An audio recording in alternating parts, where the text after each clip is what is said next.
All right, guys, we're back at it in the shop, and we're going to go with the third video of the series on the assembly of the 4-seat chassis kit.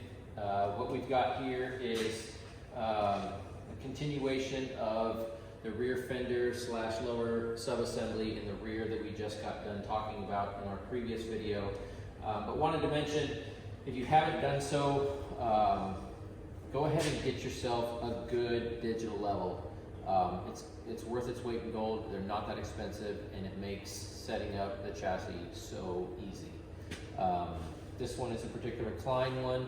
The Klein actually has some bigger ones that are just as good, but I keep a few of these in the shop at all times. They're just nice to have.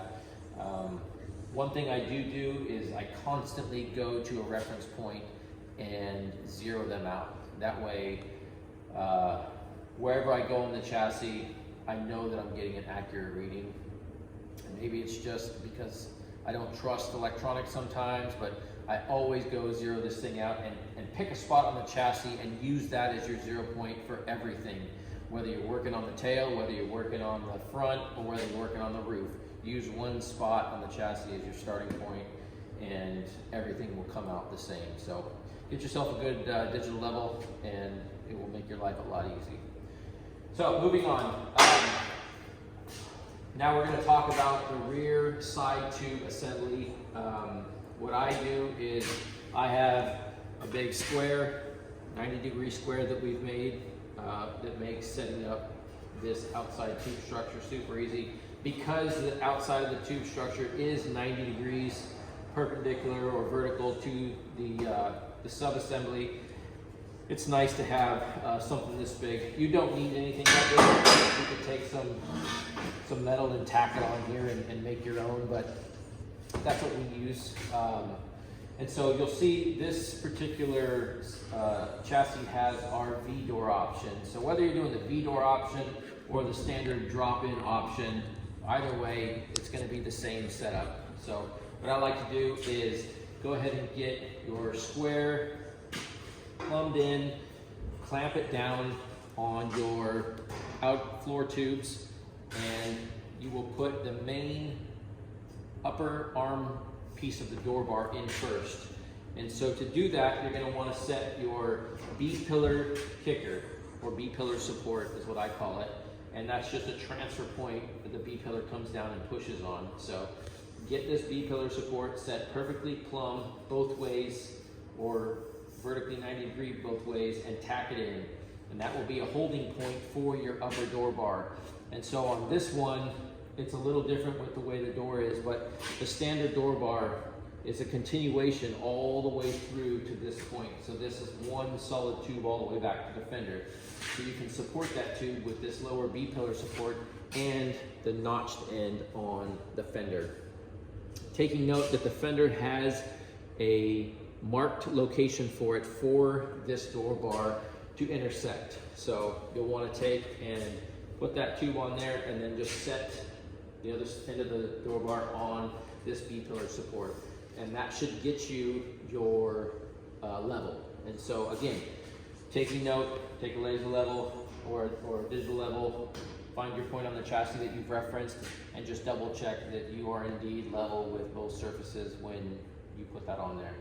And then you can sleeve that door bar tube with your 1.5" coupler and install the hood bar if you want to.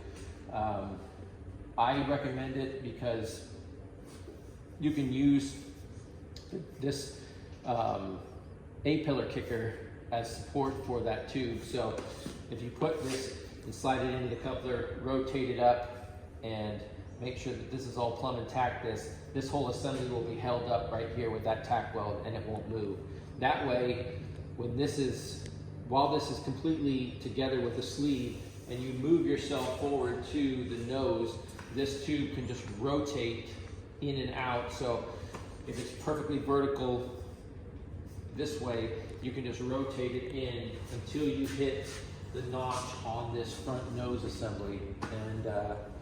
And I will have a video on the nose assembly on a flat table. You don't have to put the nose assembly in multiple pieces. You can put it together on a flat table and put it up here as one unit. So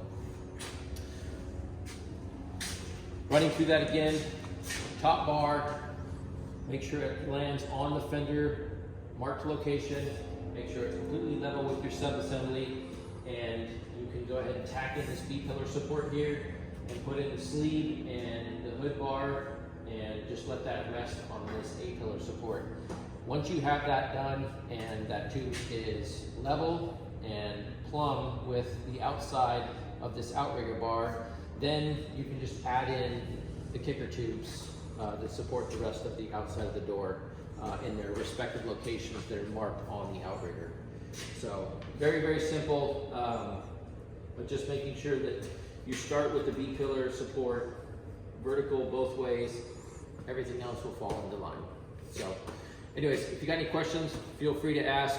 I don't want to rush through things, but I want to make sure that I give people enough detail and answer any questions that you may have while we go through this assembly process. I've done it quite a few times now, so it's kind of second nature to me, but I don't want you to feel like you guys are getting rushed or not getting the information you need. So if I'm missing something, or you have more questions or more detailed questions that I can answer in another video, feel free to call the shop or email, leave comments, whatever it is, you can get a hold of me. I'd be more than happy to send you additional info.